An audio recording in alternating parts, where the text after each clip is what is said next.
Tim, it's great to have you back here at the IGE Worry Financial Group 2025 International Conference. So welcome.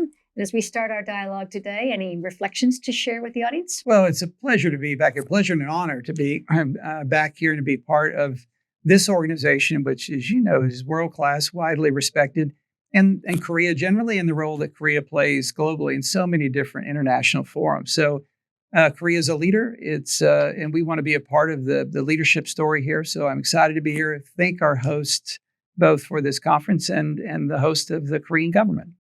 You know, one topic that we've been speaking about, we will have as big focus today in the conference, is the return of U.S. unilateralism. You know, there's a real shift away from multilateralism, a lot of populism around the world, and global policy uncertainty is at record highs. So how are markets reacting to this? Yeah, a great question. And I get that question wherever I travel around the world. And it seems like the word uncertainty is one that's mentioned in most of the conversations I've had. And I don't know, I've been to 20 different countries over the last 6 months.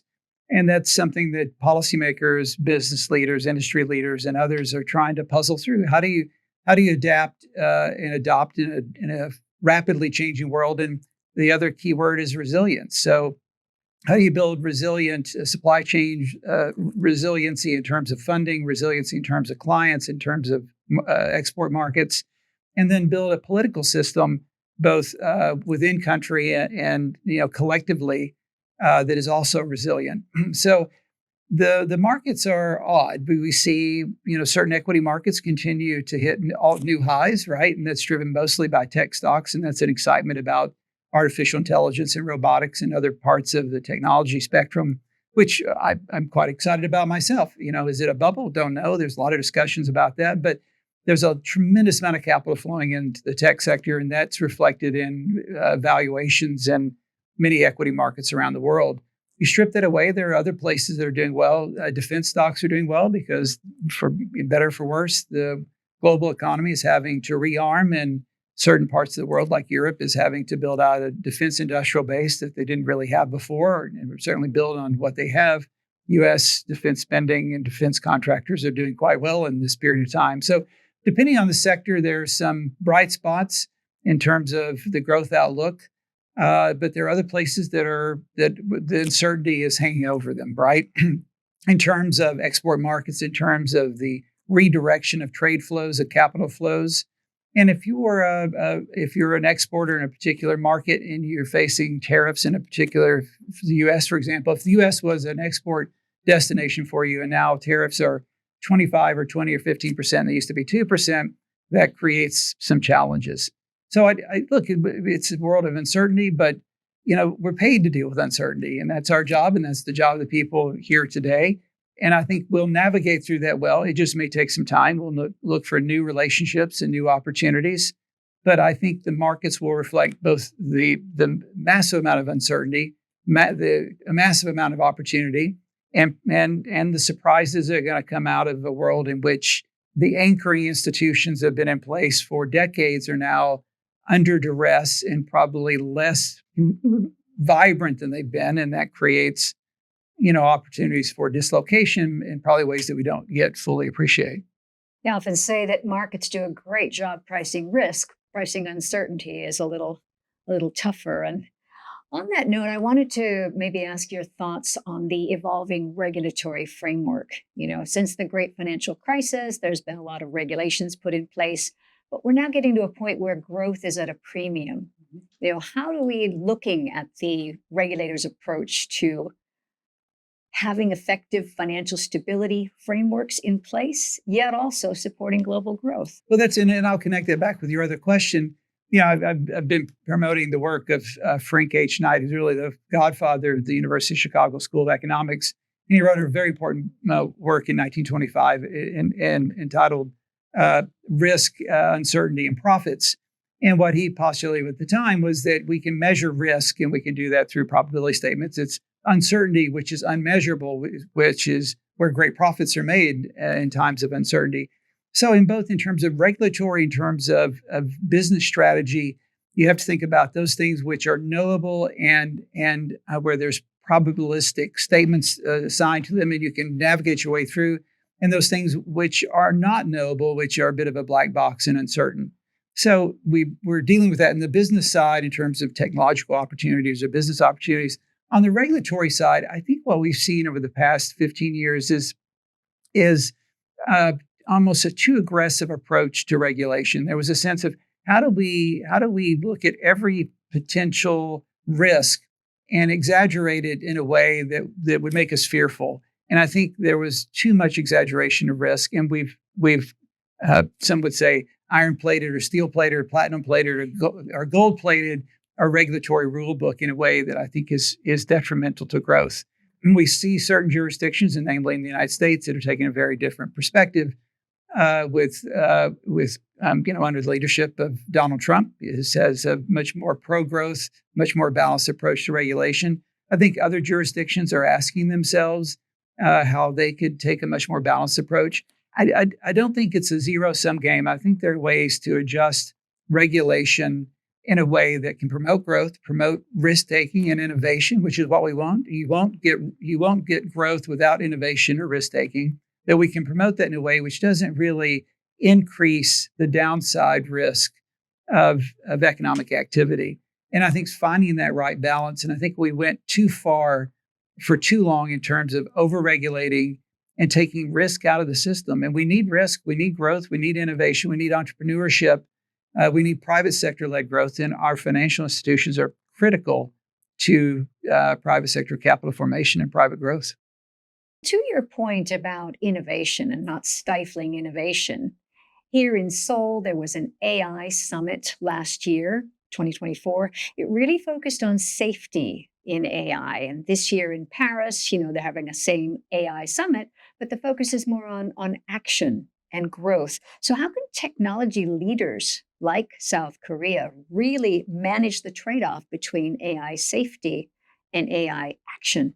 Well, that's a great question. Look, we need it. I think everyone agrees that we need guardrails. We need to ensure that artificial intelligence, and potentially general artificial intelligence, which may be the most transformative technology of our lives, we need to ensure that there is safety and soundness. There's guardrails in place. And, there are a large number of scientists and technologists who worry about, an existential threat. Jeffrey Hinton from the University of Toronto, one of the founders of artificial intelligence, is a frequent critic or someone who articulates a much more dire existential view of artificial intelligence. I tend to be an optimist. I think this is a truly transformative technology, but to ensure that safety and soundness of the public, consumers, our fellow citizens around the world, we need important guardrails in place. But we should focus on growth and innovation. And, I think if you just think about an example, think about nuclear power. It has the potential to power a global economy and do it without any carbon emissions, right? It truly is a miracle in terms of energy supply. And yet what we saw in the 60s and 70s was sidelined because of enormous amount of concern, and I think exaggerated concern about nuclear power. And so we stopped building reactors. And I think what we're now realizing is that was a huge mistake. And it was a huge mistake because we're heavily reliant on fossil fuels, right? And that creates its own set of challenges and problems. And so now we're going back and revisiting nuclear power because we were too risk averse. I think the same thing is true about AI. Let's not be too risk averse. Let's be risk averse enough to put guardrails in place, but let's make sure this technology can evolve and flourish.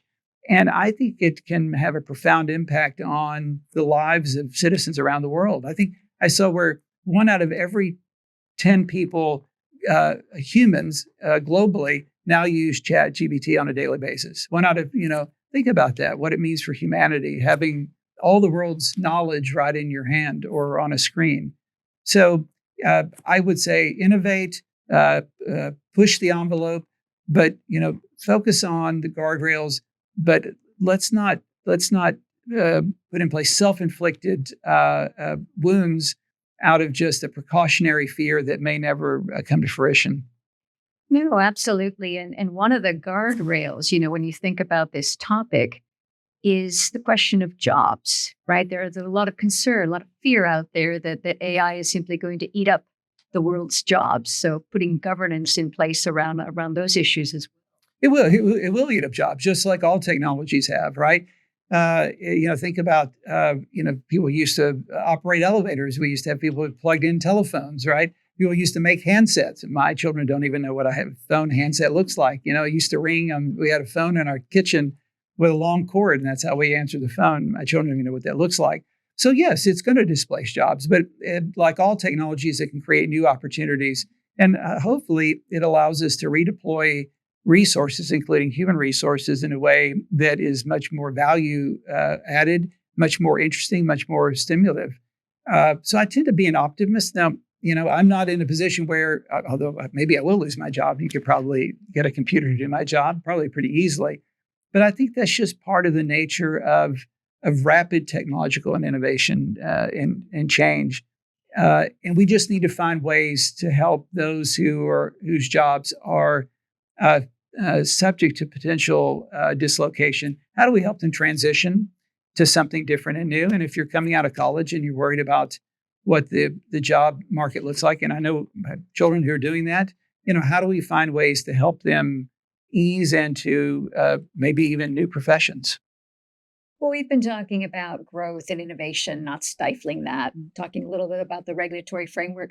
But another concern people have is around tariffs, because we've had this whole US push toward transactional diplomacy. The South Korea and the US recently inked a tariff deal. How should Korea and maybe Asia more broadly be thinking about the US positioning on these tariff issues?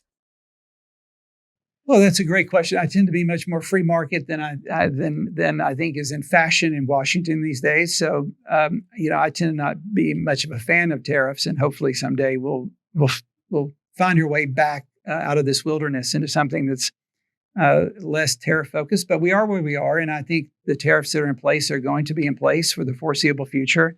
And I think there's always the potential for them changing. This is a president who likes to turn the dial and pull the lever on a regular basis to use tariffs for a whole host of purposes, right? For foreign policy purposes, economic purposes.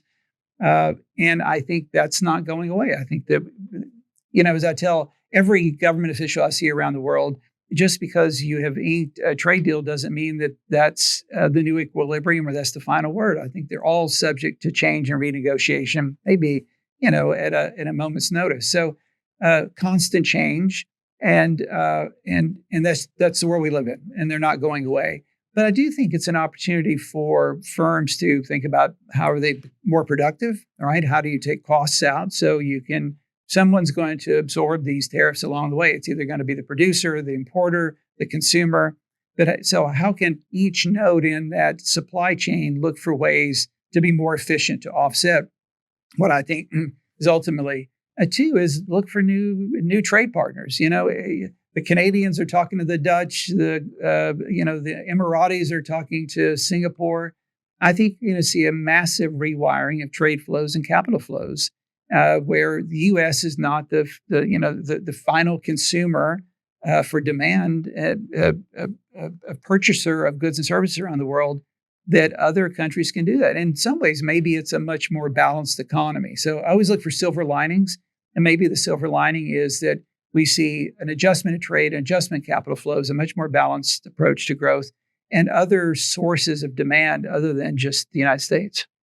To that point, here in Asia, the economic powerhouses like South Korea are evaluating sort of the balance between their relationship with China and the relationship with the US. And I wonder if you have any thoughts on how that's evolving and implications for Korea. It's a tough challenge. I don't know if you want to refer to it as a Cold War. Maybe that's an aggressive approach, but this great rivalry between the United States and China is real. I think it will characterize the 21st century. China is an incredibly important, vibrant, large, dynamic economy. They are a formidable economy and political force, and I think the U.S. and other countries are trying to figure out how do we work together throughout this century for peaceful and peaceful outcomes and growth outcomes. The challenge for China is they now dominate so many different manufacturing sectors. They now account for almost between 30 and 40% of global manufacturing output, and that's been growing quite quickly. There's a limit to that, and maybe we're close to that limit. There's an economic limit and there's a political limit. So China itself knows that they need to shift gears and put in place a new economic and business model, and I think they will over time. So that will have an impact. I think the U.S. and China will look for ways to find places to agree and cooperate, and on those places where they don't, then like all things where there are differences, you use diplomacy and see if for problems you can't solve in the short term, at least find ways to work through them. But I think Korea has an opportunity to find markets and friends everywhere around the world. And the U.S. will remain important to Korea. China will remain important to Korea. Japan will remain important to Korea. But those are only 3 countries. There's almost 200 countries around the world. There's an enormous amount of opportunity. Mm.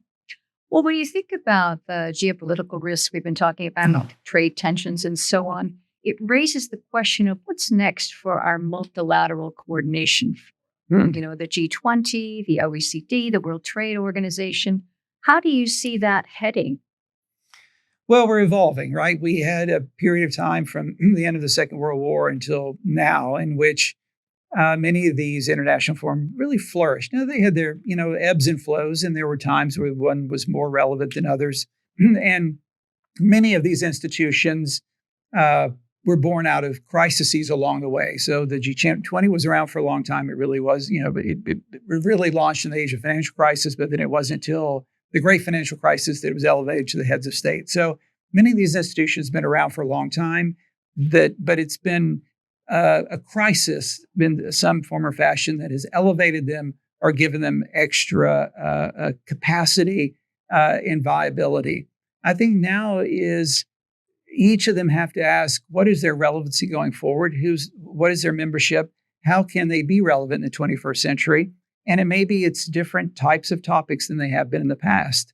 But I have no doubt that the leadership of these organizations and the members will find ways to keep them relevant. It just won't be like it was in the 1990s or the noughts of the 1980s. They'll have to evolve. They have to evolve in ways that are relevant. And we have to recognize that the world is less multilateral than it used to be. It is much more multipolar, many more countries that are self-focused. There's a much more mercantilist mindset, much like we saw in the 19th century and 18th century, great powers battling with each other. But these institutions can play an enormous role, whether it's on technology or whether it's on poverty alleviation or, agriculture. There's an endless number of issues in which they can collaborate. I think that brings together a lot of the themes we've been talking about and does a wonderful job setting the stage for the conference today. So, Tim, thank you very much for your time. It's a pleasure being here. And thank you very much, Sonia, for taking the time.